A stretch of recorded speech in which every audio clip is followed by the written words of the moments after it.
Bien, ahora entonces vamos a comenzar a ver las distintas áreas de proyección visceral en el caballo y en la región de la cavidad torácica. Acá para eso tenemos la imagen de este caballo, y la primera cosa que vamos a ver es, imaginémonos que estamos viendo su esqueleto. Recordemos que para trazar las líneas que van a delimitar cada una de las proyecciones viscerales, siempre vamos a estar refiriéndonos a alguna saliencia ósea que se pueda palpar en el animal vivo. En este caso vamos a ver lo que conocemos como el área pulmonar. ¿Qué es el área pulmonar? El área pulmonar es una superficie que yo puedo imaginar en un animal vivo, es un área de esa superficie corporal, donde yo puedo actuar de manera tal de ir explorando los pulmones, explorando semiológicamente, a través de los recursos que nos da la semiología, por ejemplo, haciendo una percusión o haciendo una auscultación en esa área. Vamos entonces a ir definiendo esta área pulmonar, vamos a ir buscando los límites. El primer límite que vamos a encontrar va a ser lo que se conocería como el límite dorsal del área pulmonar, que en este caso lo vamos a denominar línea 1. Esta línea 1 va a ser una línea horizontal y se traza imaginariamente ubicando y palpando el ángulo caudal de la escápula primero, que sería el punto A. Por otro lado vamos a palpar la tuberosidad coxal más hacia caudal. Y entonces, una vez ubicados estos puntos en el animal, vamos a imaginarnos una línea que los une. Hacia ventral ya vamos a estar dentro de esa área pulmonar. Y esa línea divide dorsalmente todo lo que serían la columna y todos los músculos epiaxiales. Bueno, por otro lado vamos a encontrarnos con lo que sería el límite craneal de esta área pulmonar.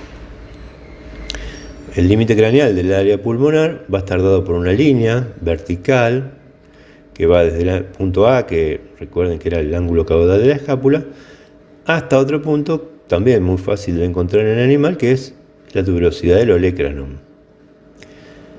Esta línea separa hacia caudal el área pulmonar, es decir, donde yo puedo tener más acceso a los pulmones.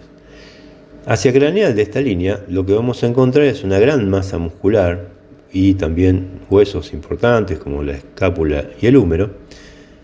Es que justamente todo esto nos impide esa exploración de los pulmones. Esta línea, que es la línea número 2, en realidad también se llama línea tricipital. Y se llama así porque es justamente el borde caudal del tríceps braquial, que es el que rellena todo este ángulo escapulohumeral. Bueno, para avanzar entonces ahora con la delimitación de esta proyección que sería el área pulmonar, vamos a terminar de delimitarla definiendo lo que sería el límite caudoventral, que está dado acá por lo que le llamamos la línea número 3.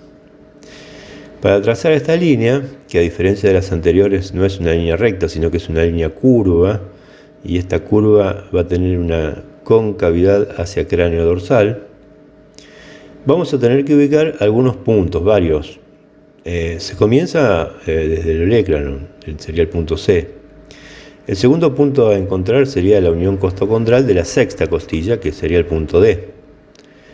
Otro punto que nos va a indicar cómo se traza esta línea es aproximadamente la mitad de la longitud de la costilla número 11. Y finalmente vamos a encontrarnos que la línea termina en el extremo más dorsal de la costilla número 16 o el espacio intercostal número 16, que ahí ya se une, ¿no es cierto?, esta línea o este límite caudoventral con el límite dorsal. Sería el punto F. Bien, una vez imaginadas estas líneas, entonces nos va a quedar delimitada lo que se llama el área pulmonar. Eso ya después lo van a usar, como decíamos antes, en materias como semiología, clínica, etc. Fíjense en un animalito que nosotros tenemos en el campo, lo estamos por revisar, y desde lejos, desde una determinada distancia, podemos imaginarnos palpando las distintas protuberancias óseas, cada uno de estos puntos, y nos limitaría esa área pulmonar. Otra cosa a destacar es que fíjense como en todo el animal, el área que yo tengo como para explorar los pulmones es un área bastante restringida. Bueno, ahora entonces vamos a seguir con otras proyecciones de la cavidad torácica del equino. En este caso lo que vamos a ver son las líneas de reflexión pleural y los recesos pleurales. Antes de poder definir cuáles son las líneas de reflexión pleural, vamos a explicar qué es una línea de reflexión pleural y qué son los recesos pleurales. En principio, lo que vamos a utilizar es este esquema, que básicamente es un corte transversal de la cavidad torácica. Aquí lo que vamos a ver es la pared de la cavidad torácica representada por esta línea, acá también. Vamos a ver que en el interior de la cavidad torácica encontramos los pulmones, que son estos que está rosadito acá, y también encontramos el mediastino, que es todo esto. En este caso, el mediastino contiene el pericardio, contiene el corazón, la bifurcación de la tráquea, el esófago y también la arteria aorta. Para poder explicar lo que sería una línea de reflexión pleural, vamos a ver cuál es la disposición de la pleura en el interior de esta cavidad torácica, a nivel del techo y a nivel del piso. Iniciamos viendo cómo la pleura, representada ahora entonces por esta línea roja, se encuentra recubriendo la pleura parietal costal, recubriendo el interior de la cavidad torácica, las costillas y los músculos intercostales, y a nivel del techo esta pleura, fíjense cómo va adoptando una posición donde prácticamente se repliega sobre sí misma, se dobla, viene en dorsal del techo para transformarse entonces en pleura mediastínica. Bueno, este pliegue de la pleura, cuando uno lo ve en un animal desde lateral, en realidad se ve como una línea que desde craneal se dirige hacia caudal. Esa línea que uno ve en un animal vivo, en un animal así visto desde lateral, es lo que se conoce como línea de reflexión pleural. Es decir, es la línea en donde la pleura se refleja, en este caso en el techo de la cavidad torácica. Pasa lo mismo a nivel del piso de la cavidad torácica. La pleura, que forma en este caso la porción costal, parietal costal, hacia ventral llega a un punto donde se repliega sobre sí misma y empieza a formar el mediastino, que sería esta parte de acá. Bueno, este punto donde la pleura se pliega tan abruptamente, en forma tan aguda, cuando uno lo mira en el animal lateral, se ve como una línea. Por eso se le denomina esa proyección del repliegue de la pleura, se denomina línea de reflexión pleural.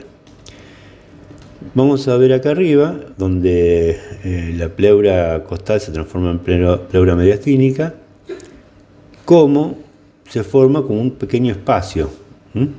El espacio donde la pleura costal se transforma en mediastínica es lo que se conoce como receso pleural.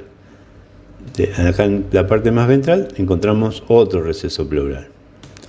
Y hay un tercer receso. Ahora vamos a ver cómo existen 3 recesos pleurales y en cada receso se encuentra asociada una línea de reflexión pleural. Por un lado tenemos la línea de reflexión vertebral, que sería lo que acá marcamos con la letra A. Y se puede ver la proyección de ese repliegue como una línea, en este caso azul, que va desde la parte más craneal de la cavidad torácica hasta la parte más caudal.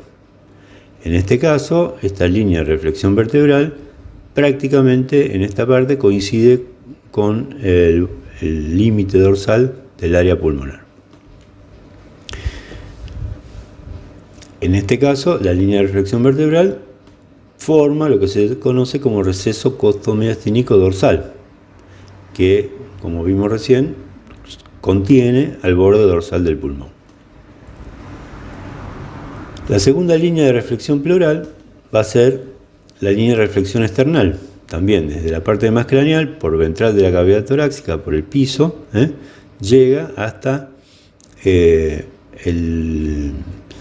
la parte más caudal del borde ventral del pulmón. En el caso de la línea de reflexión esternal, se forma lo que se conoce como receso costomediastínico ventral, que, como vimos en el esquema anterior, si bien el borde ventral del pulmón se mete en ese receso, no lo llena completamente. Y hay una tercera línea de reflexión pleural, que es la que se conoce como línea de reflexión diafragmática. En este caso va a estar marcada por una línea verde, que tiene una forma un poco particular. Hay una aclaración que hay que hacer. Estas dos líneas, la línea de reflexión vertebral y la línea de reflexión esternal, en realidad no tienen mayor aplicación clínica o aplicación quirúrgica. En cambio, pasa todo lo contrario con la línea de reflexión diafragmática, que tiene mucha importancia en la clínica y en las prácticas quirúrgicas. Por eso es necesario poder identificar en el animal por dónde se produce ese repliegue de pleura. Para ello vamos entonces a trazar la línea de reflexión pleural, la línea de reflexión diafragmática, de la siguiente manera. Se comienza partiendo del olecrano, desde aquí. La línea lo que hace es ir a través, de los cartílagos séptimo y octavo, y a nivel de la unión costocondral del noveno cartílago, que sería acá el punto G. Luego el otro punto de interés es la mitad de la última costilla, el punto medio de la última costilla. Y finalmente esa línea termina, porque ahí produce un repliegue bastante abrupto, a nivel del extremo más dorsal de la costilla número 16 o el espacio número 16, que, si ustedes recuerdan, era el vértice más caudal del área pulmonar. Entonces, uniendo todos esos puntos, nosotros podemos determinar cuál es el límite más caudal de la pleura y de la cavidad pleural. Como dijimos antes, cada línea de reflexión pleural deja lo que se conoce como un receso. En este caso, la línea de reflexión diafragmática deja lo que se conoce como receso costodiafragmático. ¿Qué importancia tiene este receso costodiafragmático? Bueno, si ustedes recuerdan, lo que está marcado acá en colorado es el borde más caudal del pulmón, del borde basal del pulmón, que, como ustedes ven, nunca llega a ocupar todo este espacio, todo este receso costodiafragmático. Entonces, hay un punto hacia caudal del pulmón donde sigue existiendo cavidad torácica, pero esa cavidad pleural o torácica no estaría rellena por el borde basal del pulmón. Esto, ¿qué pasa? Nos permite usar este conocimiento para realizar una práctica que puede ser semiológica o a veces quirúrgica, que es lo que se conoce como la punción de la cavidad pleural. También es una toracocéntesis, en realidad, porque es la punción de la cavidad torácica, pero el nombre correcto sería pleurocéntesis, porque yo lo que voy a hacer es punzar o llegar a la cavidad pleural. El punto correcto para realizar esta pleurocéntesis es, del lado izquierdo, el séptimo espacio intercostal. En su punto más declive de todo el receso costodiafragmático, yo voy a tratar de buscar el punto más declive, es decir, en el séptimo espacio intercostal a nivel del olecranon. Ahí es el punto, que sería este puntito rojo acá, más conveniente para realizar esta pleurocentesis o punción de la cavidad pleural. Del lado derecho, acá no está dibujado, pero es posible hacerlo también a nivel del sexto espacio intercostal. Vamos a seguir con las proyecciones de la cavidad torácica en el equino, pero ahora vamos a dejar de lado el caballo grande ese que tenemos recién, porque vamos a tener que ver al caballo tanto desde el lado derecho como del lado izquierdo, porque vamos a ver lo que es el área de proyección cardíaca. Acá tenemos entonces la imagen del caballo del lado izquierdo y tenemos la imagen del caballo del lado derecho. En principio vamos a definir una área cardíaca, una zona cardíaca que se denomina profunda, que en semiología se la denomina zona de matidez relativa. Acá el pericardio y la superficie auricular del corazón no contactan directamente con la cavidad torácica. Como sabemos, el corazón en el equino se encuentra ubicado entre dos planos transversos. Uno forma el límite craneal, de donde podemos ubicar el corazón en el tórax del equino. Este límite craneal, este plano más craneal, se ubica a nivel de la segunda costilla.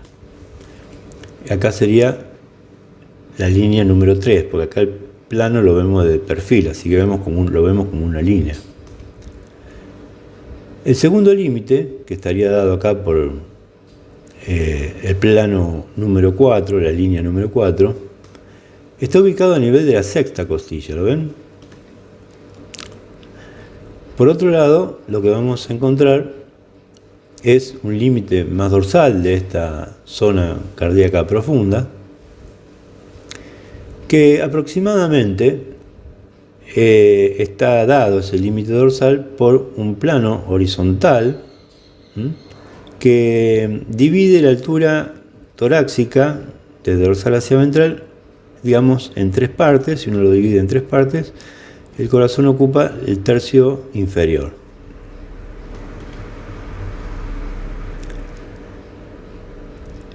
Esta área, que es la que aquí denominamos como área número 1, es básicamente todo el área que ocupa la proyección de todo el corazón en conjunto. Lo que pasa es que clínica y semiológicamente nosotros podemos definir una segunda área, que acá la ponemos como número 2, que es el área o zona cardíaca superficial, o lo que en semiología se conoce como zona de matidez absoluta. En este caso, el pericardio y la superficie auricular del corazón van a contactar directamente con la pared torácica porque no se van a interponer los pulmones. En la zona cardíaca profunda, ahí justamente el pericardio está separado de la pared torácica porque se interponen los pulmones. Pero en la zona cardíaca superficial, la número 2, eso no ocurre.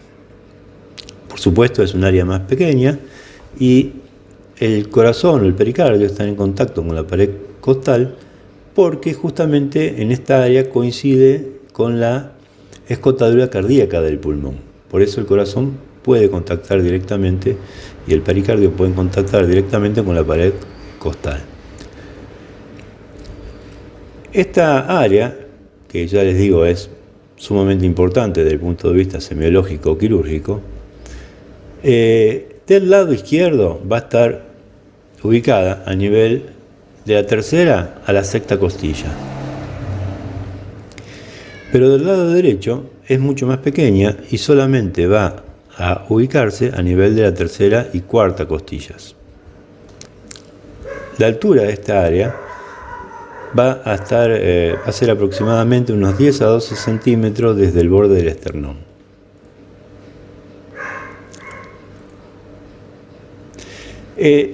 Esta área tiene la importancia, esta área roja, esta área de contacto entre el corazón o el pericardio y la pared costal, tiene la importancia de que justamente es un área donde yo puedo realizar distintas maniobras semiológicas o quirúrgicas.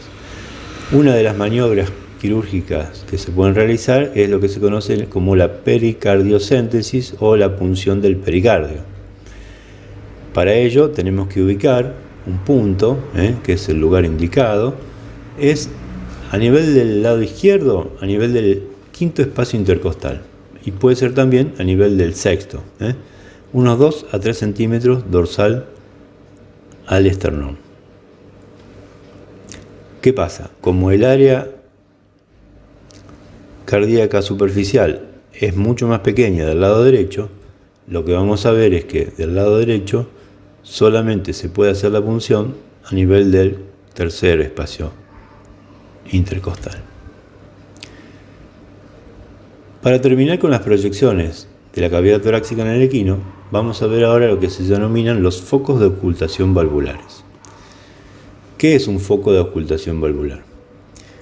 La ocultación es el proceso por el cual nosotros podemos oír los sonidos que en este caso se producen a nivel torácico y en este caso específicamente producido por el corazón.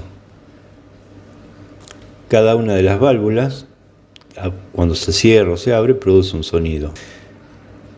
De esta manera nosotros podemos oír los sonidos cardíacos en puntos más específicos. Por ejemplo, acá tenemos lo que está puesto como punto P, es el punto de ocultación de la válvula pulmonar.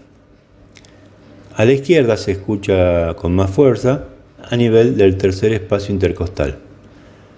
¿Y qué pasa? A la altura de la línea 1, es decir, tercer espacio intercostal a nivel de una línea horizontal que divide al húmero en 2 mitades. Por otro lado, vamos a tener otro de los focos de ocultación cardíaca, el foco de ocultación de la válvula aórtica, donde está el punto A, que es, este punto se encuentra también a la izquierda del animal, a nivel del cuarto espacio intercostal, y a la altura de la línea 2, que es una línea horizontal que pasa justamente por la articulación del encuentro. Luego tenemos otro foco de ocultación, que es el foco M o foco de ocultación para la válvula mitral. Ese también se encuentra a la izquierda, se encuentra a nivel del quinto espacio intercostal, a la misma altura que el foco de ocultación de la válvula pulmonar, a nivel de una línea que pasa por la mitad de la longitud del húmero. Y el cuarto foco de ocultación cardíaco es este punto que denominamos T, que es el foco para ocultar la válvula tricúspide o atrioventricular derecha. Se encuentra ubicado a nivel del cuarto espacio intercostal, a la derecha del animal, a la altura de la línea 1 también, que es igual que la anterior, acá en el lado izquierdo, que es la línea que se encuentra a la mitad de la longitud del húmero.